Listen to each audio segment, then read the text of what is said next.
Hey, it's Bree from Sew Not Crazy. Today I'm going to show you how to tie a constrictor knot. This is a knot that personally took me quite a few tries to get the hang of.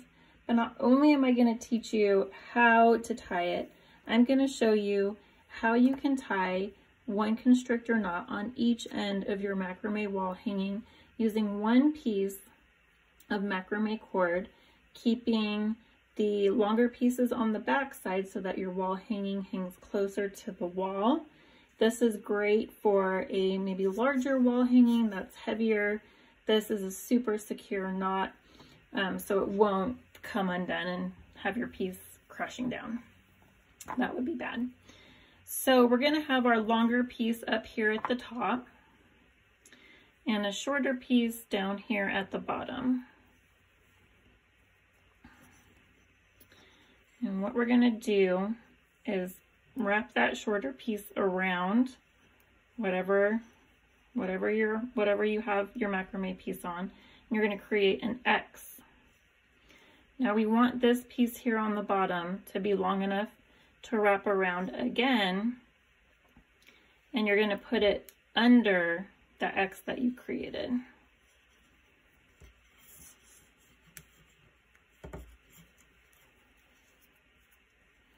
So you can see that initial X, and this piece is under. Now you're going to pull up on this piece and down on this piece to really secure it. It's a really tight knot. This is not going anywhere unless you purposely untie it. So now I'm going to grab one of my bigger wall hangings so I can show you how to make two constrictor knots with one piece of macrame cord. I don't even know if I can get it all in shot there. So this is a bigger macrame wall hanging. It's definitely going to be heavier, and I do not want it to go anywhere once I attach this hanging piece. Oops, sorry. So I'm actually going to flip it over to the back side here.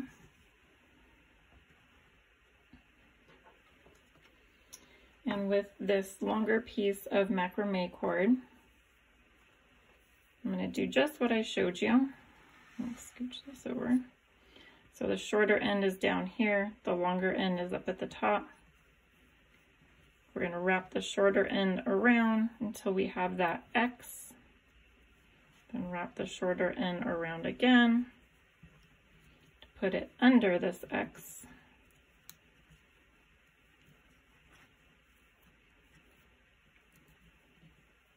Pull up on this piece and down on this piece to pull it tight. Now, come to the other side of the wall hanging.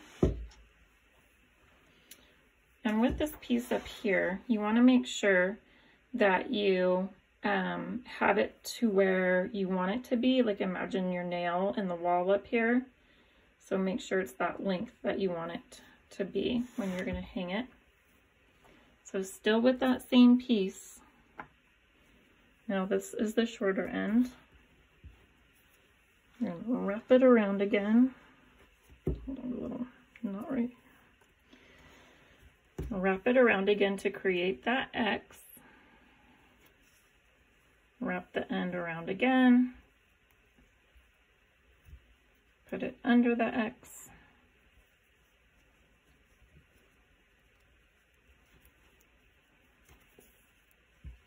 Pull up on this piece, down on this piece.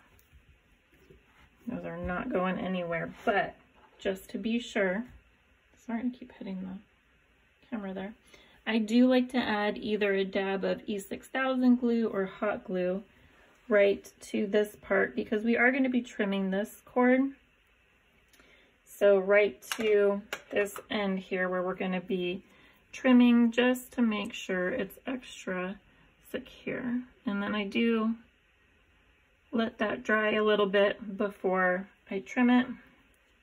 And I'll trim it right under there, give it some more glue.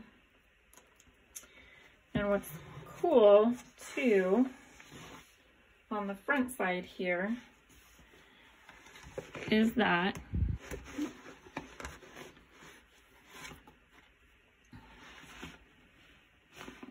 those constrictor knots we made blend in with the rest of these lark's head knots.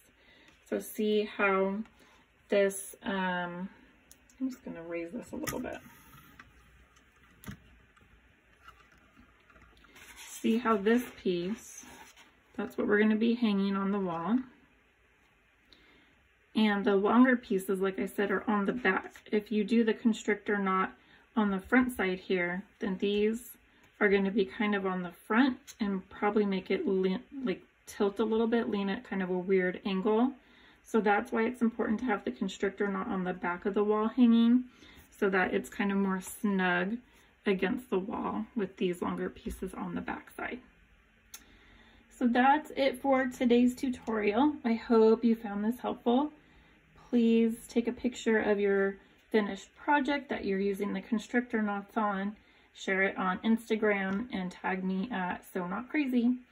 If you want to continue learning a new macrame project each month, where I also can ship you the exact amount of supplies you'll need for each month's project, then look up my Patreon account. I will have the link in the description.